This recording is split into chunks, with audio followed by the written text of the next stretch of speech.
ओम नमः सिद्धेभ्यः। तीन भुवन में सार, रीति राग विज्ञानिता, शिव स्वरूप शिविकार, नभं त्रियोक्ष भारिकी। बोलो अनंत अनंत सिद्ध परमेश्वरी भगवान की जय। 1000 श्री महावीर भगवान की जय। परम पूज्य जी विराट सागर जी महामुनि राज की जय। महानुभाव, हम सभी अंतिम तीर्थंकर महावीर भगवान के शासन काल में विराजमान हैं और उनकी ही दिव्य देशना का रसपान कर रहे हैं, जो लघु समय सार छेड़हाला के माध्यम से दौलत राम जी द्वारा रचित है। पंचम ढाल है और उसमें 7वां नंबर का श्लोक 12 भावना की जो 5वें नंबर की भावना है अनियत भावना, उस भावना को मां समझ रहे हैं। पहले तो हम उसका श्लोक का उच्चारण कर लें। जल पय ज्यों जिय तन मीला, पे भिन्न भिन्न नहीं भीला, तो पे कट जो दे धन धामा, ज्यों क्यों हावे एक मिले सुत रामा। कितनी अच्छी बात बता रहे हैं। आर्थिक एक शब्द का समझे पहले। जियत, जीव और शरीर दो चीजें होती हैं। एक जीव होता है और एक अजीब होता है। जीव में चेतना पाई जाती है और अजीब में चेतना नहीं पाई जाती है। जीव जो होता है वो ज्ञाता दृष्टा होता है और अजीब उसके अंदर नहीं होती है। जीव केवल एक आत्मा ही है और बाकी का सारा अजीब है। जब तक हम इस चीज को नहीं समझेंगे तो इसीलिए पहले जीव को समझे। जीव मात्र मेरी आत्मा है और जो भी हम वस्तु को देख रहे हैं, चाहे शरीर हो, चाहे टेबल हो, चाहे माइक हो, चाहे पेन हो, चाहे कुछ भी चीज हो, ये सभी क्या है? तो ये सभी अजीब हैं। जिस भी आप चीज को छू रहे हैं, टच कर रहे हैं, देख रहे हैं, जान रहे हैं, ये सभी अजीब होते हैं। जल पर ज्यों जैसे पानी और दूध के समान, पानी और दूध मिला हुआ है। अब पानी में आप दूध को मिला दें, दूध को यदि पानी में मिला देंगे तो क्या दोनों एक हो जाते कि नहीं होते? हो जाते। वैसे ही ये शरीर और आत्मा है, ये दोनों कंबाइंड है, लेकिन ये ना कहें कि दोनों एक ही, दोनों अलग अलग है। एक नहीं है, दोनों अलग अलग हैं, लेकिन देखने में हमारी दृष्टि से दोनों एक ही दिखती हैं। इसलिए हम ये समझते हैं कि दोनों एक हैं, लेकिन दोनों एक नहीं है। पैर तो भी भिन्न भिन्न मतलब अलग अलग हैं। भेरा एक रूप मिले हुए नहीं है, दोनों के एक रूप नहीं है, अब मिक्स हो गई हैं, लेकिन दोनों अपनी अपनी पर्याय में अलग अलग हैं। प्रकट स्पष्ट रूप से जुदे अलग दिखने वाले भी हैं। एक व्हाइट कलर का होता है, डार्क सा व्हाइट, एक थोड़ा सा लाइट व्हाइट होता है। देखा सभी ने। धन रुपया पैसा, धामा मतलब मकान, सुत मतलब पुत्र, रामा मतलब स्त्री, मिल मतलब मिलकर, एक क्यों मतलब कैसे हो सकते हैं। अब यहां पे बता रहे हैं कि जो आपकी पुत्र है, पुत्री है, बेटा है, पत्नी है, पिताजी है, माता है, ये सब आपके कैसे हो सकते हैं जब आपके अपने अपने नहीं है, जो शरीर और आत्मा एक नहीं है। बच्चा और बेटी एक कैसे हो सकते हैं? पति पत्नी दोनों एक कैसे हो सकते हैं? ये व्यवहार दृष्टि से कह देते हैं कि जी दोनों एक हैं, लेकिन वास्तविकता में दोनों एक नहीं होते हैं। अब यहां पर हम देखें कि अनुपेक्षाओं का चिंतन करते हुए मोह के कठोर पाषाण को तोड़ता हुआ ये वैराग्य को मजबूत कर रहा है। तो वही जिन देशना है वैराग्य को मजबूत करने वाली, जिससे जीव का जो मिथ्यात्व अंधकार को दूर करने में जीवन में सम्यक रूपी सूर्य का उदय कराता है। आज वही वैराग्य को दृढ़ कर मोक्ष मार्ग को प्रकाशित कर रही है। दौलत राम जी कालपन सभी को एकत्व भावना की भावना से ही बता रहे थे कि ये सब एक नहीं है।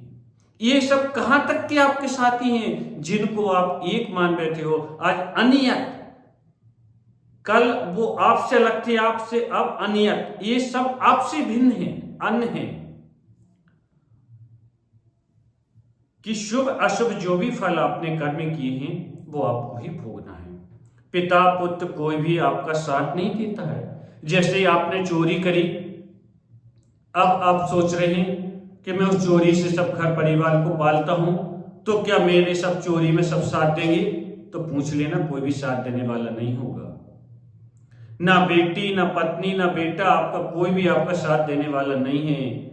सब कहेंगे आपने किया है तो आपको ही भोगना है। जैसे कोई बीमारी हो जाती है तो भैया आपने किया है, अब आपको ही भोगो।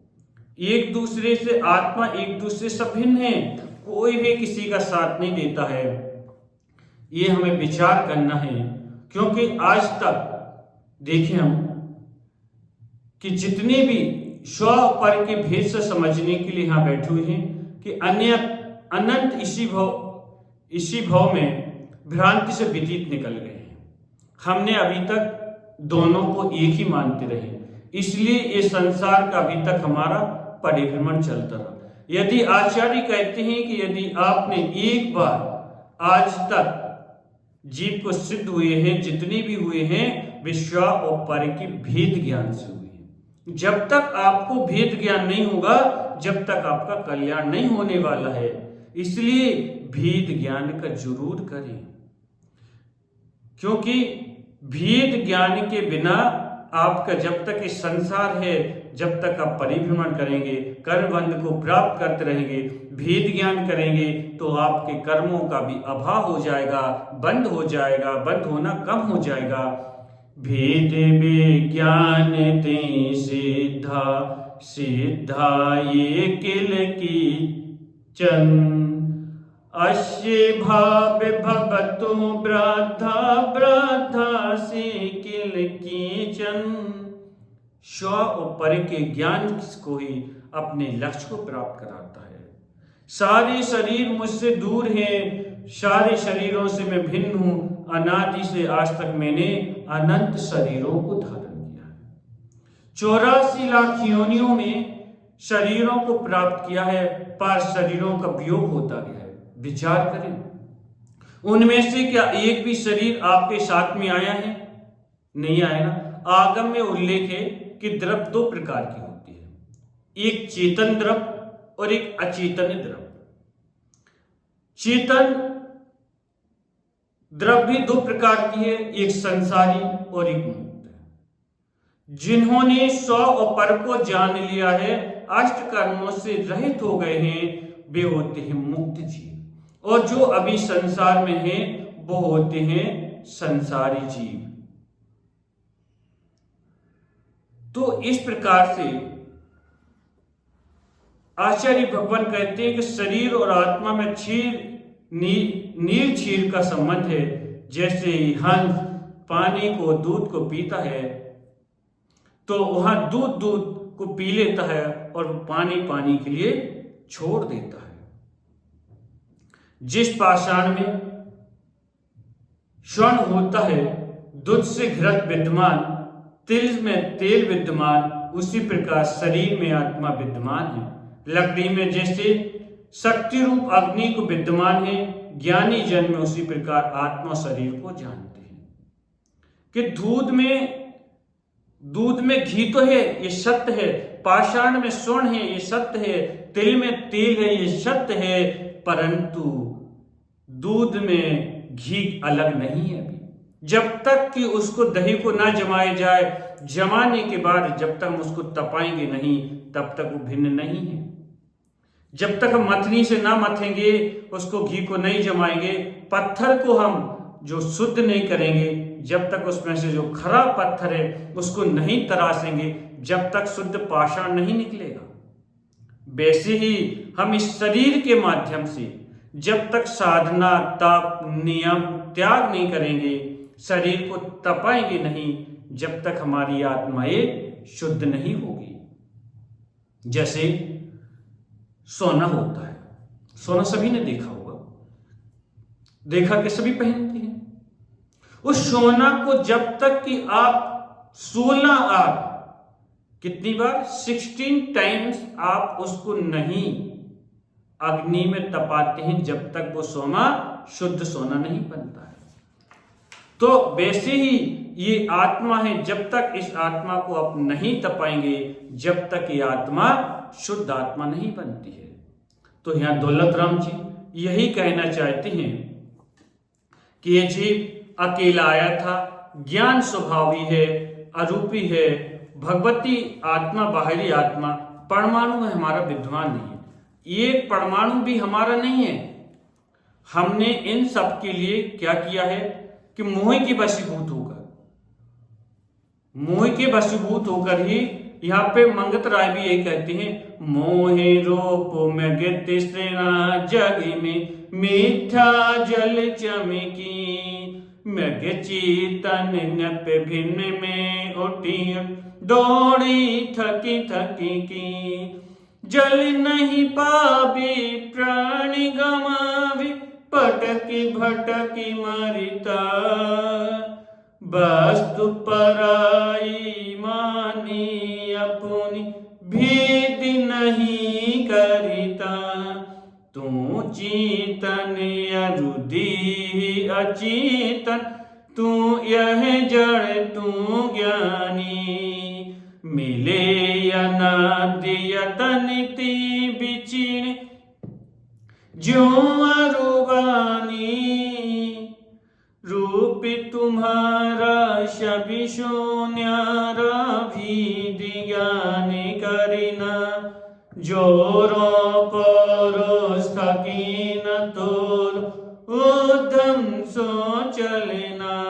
कितनी अच्छी बात कह रहे हैं कि मोह के वशीभूत होकर इस जीव ने क्या करता है, जैसे हिरण, एक प्यास लगी हुई है, वो भागता रहता है, देखता है वहां तालाब है, वहां पहुंचता है, देखता है यहाँ तो सूखा है, रेगिस्तान, भागता रहता है मोह के वशीभूत होकर, और वो मृग चेतन नित भ्रम में उठ उठ दौड़े थक थक की, थकता रहता है, भागता रहता है, थकता रहता है, भागता रहता है कि कहीं ना कहीं पानी मिलेगा, लेकिन जल नहीं पावे प्राणी गमावे भटक भटक मरता, बेचारे को पानी नहीं मिलता है, भटकता रहता है, दौड़ता रहता है। वैसे ही ये प्राणी है, पर वस्तु को अपनी मानता रहता है, भागता रहता है कि मेरा है, ये मेरा है, रात दिन भागे जा रहा है, भागे जा रहा है, लगा हुआ है, लेकिन उसको ये भूल जाता है भाई ये मेरा नहीं है, मेरी तो आत्मा मेरे अंदर है, मैं उसको बाहर ढूंढ रहा हूं। चेतन और देह अचेतन, ऐसे ही चेतन अचेतनता में देखता रहता है, जो अंदर है आत्मा उसको नहीं जानता है, और पर चीजों का भेद ज्ञान नहीं करता है, पर को अपना मानता रहता है और परेशान होता रहता है। यहाँ पे जीव या तो पत्नी में अपना मानता है, बेटी में मानता है, पुत्र में मानता है, सब चीजों में अपना मानता रहता है, अपने स्वतत्व पर तत्व से भिन्न अपनी एक आत्मा का बार बार चिंतन करे। जितना चिंतन के द्वारा अपने वैराग्य को दृढ़ करेगा तो मोक्ष मार्ग प्रशस्त होगा और पवित्र भावना के साथ बोलिए महावीर भगवान की जय।